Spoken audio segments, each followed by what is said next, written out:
Marcus Chen stood frozen in the marble hallway of his penthouse, his phone call with Tokyo investors forgotten.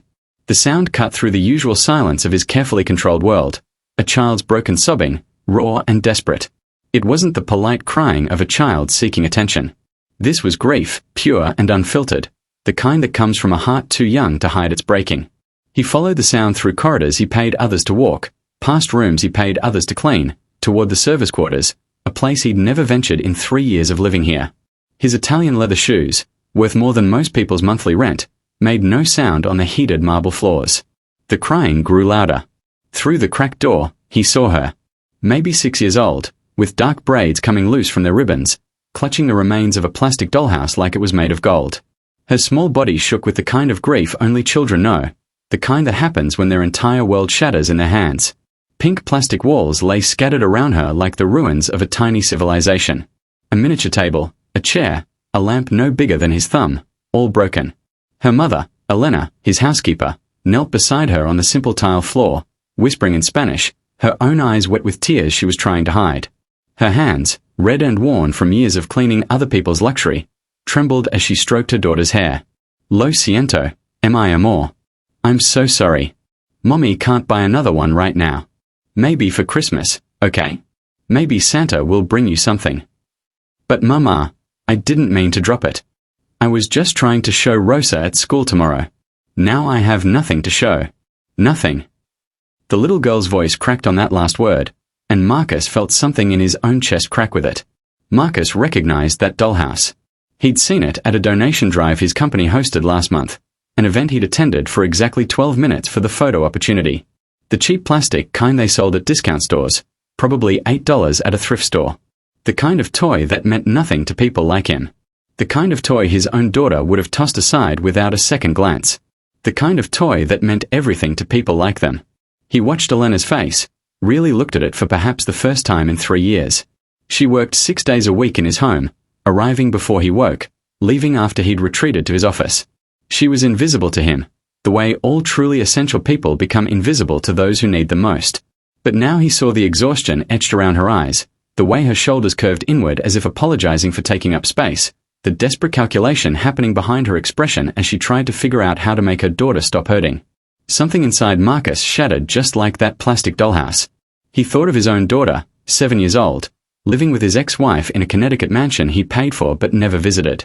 A daughter named Emma who had 3 playrooms full of toys still in their boxes, tags still attached. A daughter who had an entire basement converted into a toy store that would make FAO Schwartz jealous. A daughter he hadn't seen in 4 months because work came first. Because Tokyo wouldn't wait. Because London needed him. Because Shanghai was on the line. His little girl had called last week asking if he'd come to her school play. He'd been in a meeting reviewing third-quarter projections. He'd listened to her small voice over the phone, so hopeful, so certain that this time Daddy would say yes. I'm the star, Daddy. I'm Dorothy in The Wizard of Oz. I have a solo and everything. Can you come? It's on Thursday at 7. He'd sent his assistant with flowers instead. 20 dozen roses. The most expensive arrangement in the city. Emma had called him after the show, her voice flat and small. The flowers were pretty, Daddy. Everyone thought they were from a real star. I told them they were from you. Now, standing in this doorway watching Sophia's heartbreak over an $8 toy, Marcus suddenly understood what his daughter had really been saying. The flowers were from a stranger. A rich stranger who sent expensive things instead of himself. He stepped into the room. Elena scrambled to her feet, fear flashing across her face, the universal fear of the working poor caught in a personal moment. The fear of being fired for being human, for having problems, for letting her child's pain become visible to the man who signed her paychecks. Mr. Chen, I'm so sorry, we'll be quiet, I just needed to, she'll calm down, I promise.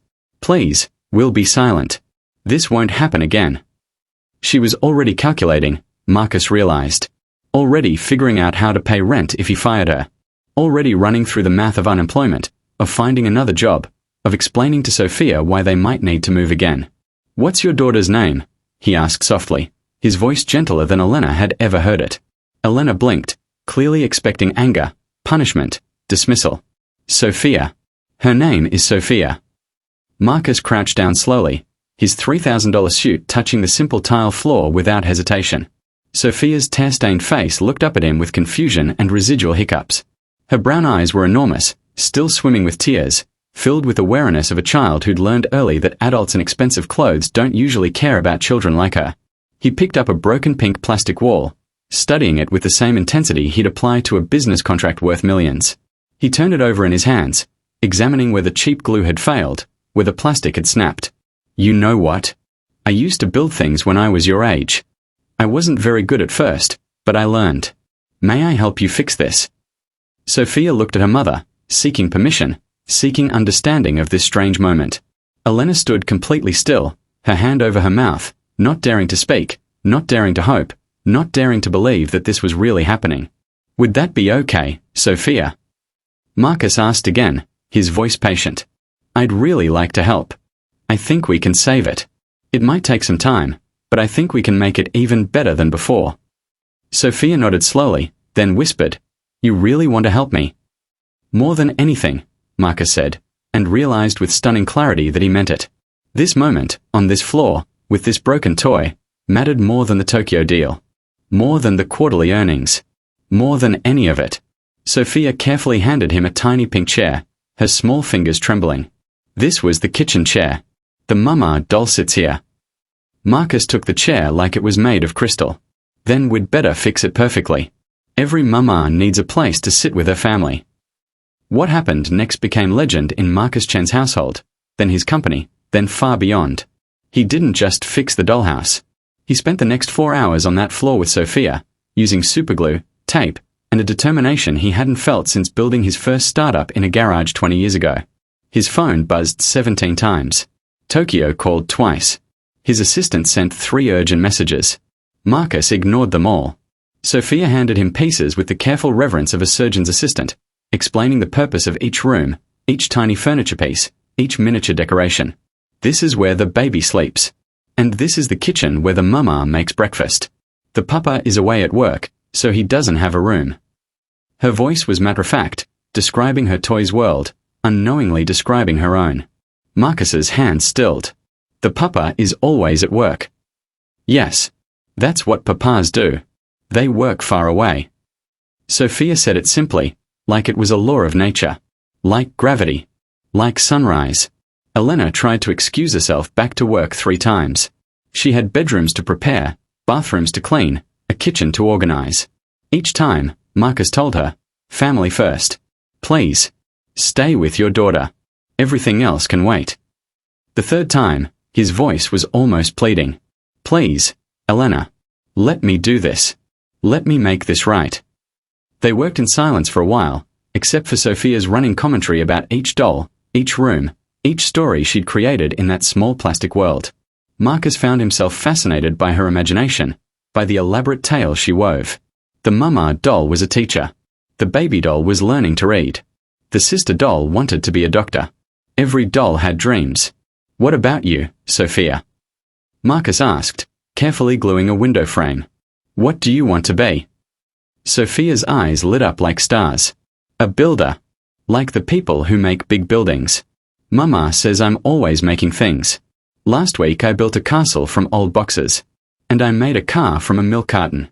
Mama says I have magic hands. Marcus looked at Elena, who was watching her daughter with such fierce love it made his throat tight. She does have magic hands, Elena said quietly. She's always creating something from nothing. Even when we have so little, she sees possibilities everywhere. Those words hit Marcus like a physical blow. Creating something from nothing. Seeing possibilities everywhere. That's what he used to do, before the money, before success became about protecting what he had instead of building what could be. When had he stopped seeing possibilities? When had he started seeing only risks? By the time they finished, the dollhouse looked different, sturdier, more loved. It wasn't perfect. The repairs showed. But somehow that made it better, more real. Sophia held it like treasure, her entire face transformed by joy. It's beautiful. It's the most beautiful house in the whole world. Marcus smiled, really smiled, for the first time in months. It is pretty special, isn't it? Thank you, Mr. Chen, Sophia whispered, then did something that changed everything. She hugged him. Just threw her small arms around his neck and held on tight, the dollhouse pressed between them. You're the nicest person ever." Marcus felt tears sting his eyes. When was the last time anyone had hugged him like this? Not at a business dinner. Not at a networking event. Just pure, grateful, uncomplicated affection.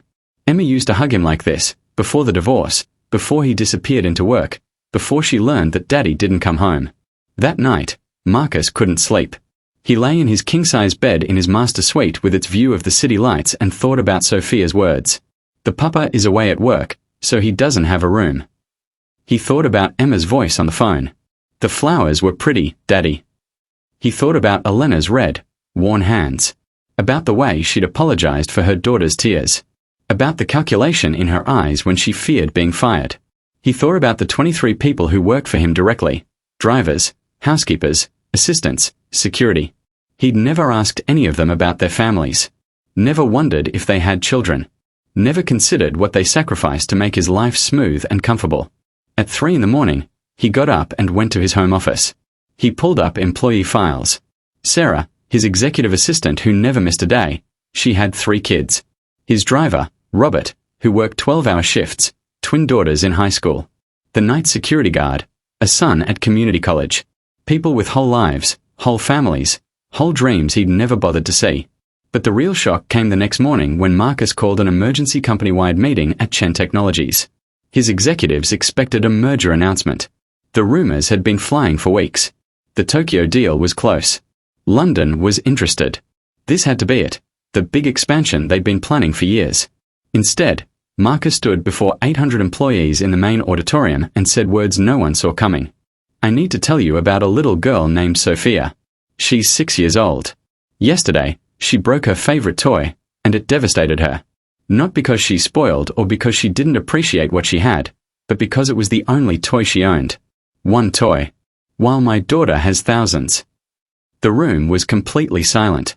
People shifted uncomfortably. Where was this going? Sophia's mother works in my home. She's worked there for 3 years. Until yesterday, I didn't know her daughter's name. I didn't know she had a daughter. I didn't know anything about her life because I never asked. I never saw her as a complete person with a family who needed her, with a child who waited for her to come home. I saw her as a function, as a service, as someone who existed only in the context of what she could do for me. Marcus paused, his voice thick with emotion. And then I realized, if I treat the people in my own home this way, how are we treating the people in this company? How many of you have missed your children's birthdays for a deadline? How many have skipped school plays for meetings? How many have chosen between a paycheck and your family, knowing you can't afford to choose family?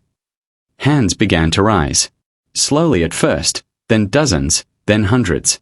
Some people were crying. "That ends today," Marcus said firmly. "I'm implementing new policies, effective immediately. Every employee, from entry-level to C-suite, gets their child's birthday off, paid. Full college scholarships for any employee's child who qualifies. On-site childcare opening next month. Flexible hours for parents. No more choosing between a paycheck and a school play. No more apologizing for being human." His CFO started to protest about the cost. Marcus cut him off gently. "Last quarter, we made $340 million in profit. I drove here this morning in a car worth more than Sophia's mother makes in 15 years. We can afford this. What we can't afford is becoming a company that breaks families to build profit margins." Then he did something that made headlines around the world. "I'm also announcing a new position, Head of Employee Experience. This person will have direct authority to change any policy that puts profit above people. They'll report directly to me.